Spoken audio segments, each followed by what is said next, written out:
তো যে আল্লাহর সাক্ষাৎ চায় মানে জান্নাত চায়, আল্লাহ তাআলা বলেন ফালিয়ামাল আমালান সালিহা, সে যেন তার সবগুলো আমল বিশুদ্ধভাবে করে। কোরআন শরীফের আয়াত।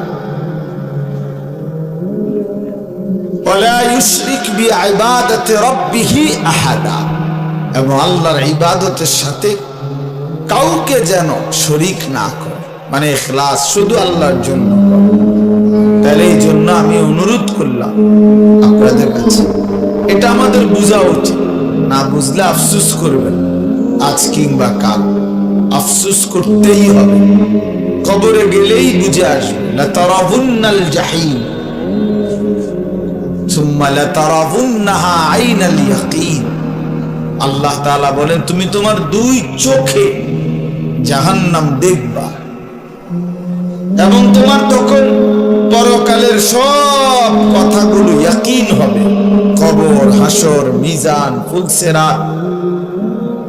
কিন্তু লাভ কি হবে? ইয়াউমাইদিন ইয়াতাযাক্কারুল ইনসানু ওয়া আন্না লাহুদ যিকরা। আল্লাহ তাআলা বলেন বান্দা হাসরের ময়দানে যখন জাহান্নামকে সচক্ষে দেখবে, তখন তার দুনিয়ার সব কথা মনে পড়বে, বুঝে আসবে। কিন্তু আন্না লাহুদ যিকরা, কিন্তু আল্লাহ বলেন বলো না বান্দা মনে পড়ে কি লাভ?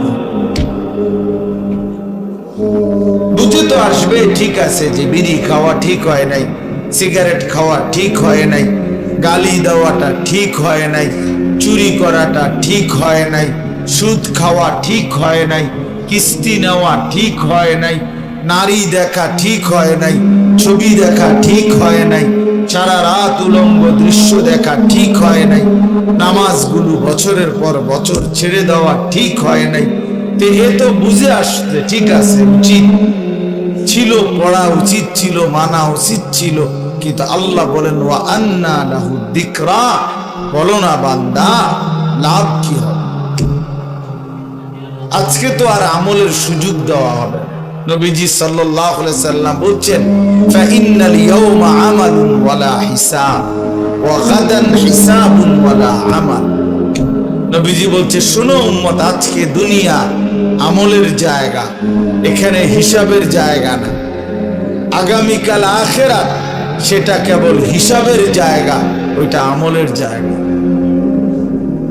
ওইখানে আমলের সুযোগ দেওয়া হবে না, শুধুই হিসাব হবে। এখানে আমলের সুযোগ দেওয়া হয়েছে, এজন্য এখানের হিসাব এখানে হচ্ছে না।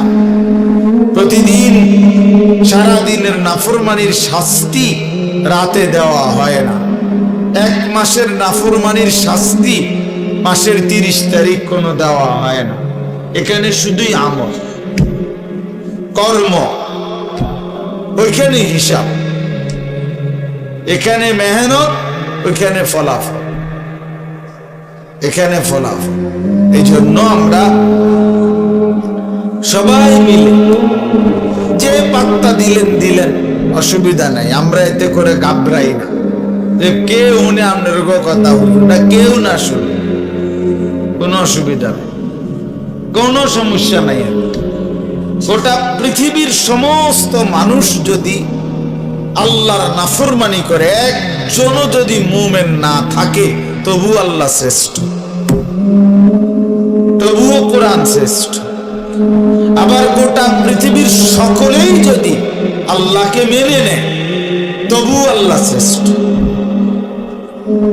আল্লাহ শ্রেষ্ঠ। অতএব আমাদের জিম্মাদারি বলা, দিল থেকে বলা, আন্তরিকতা নিয়ে বলা, কেউ পাত্তা না দাও, অসুবিধা কি? সমস্যা নাই, কোনো সমস্যা নাই।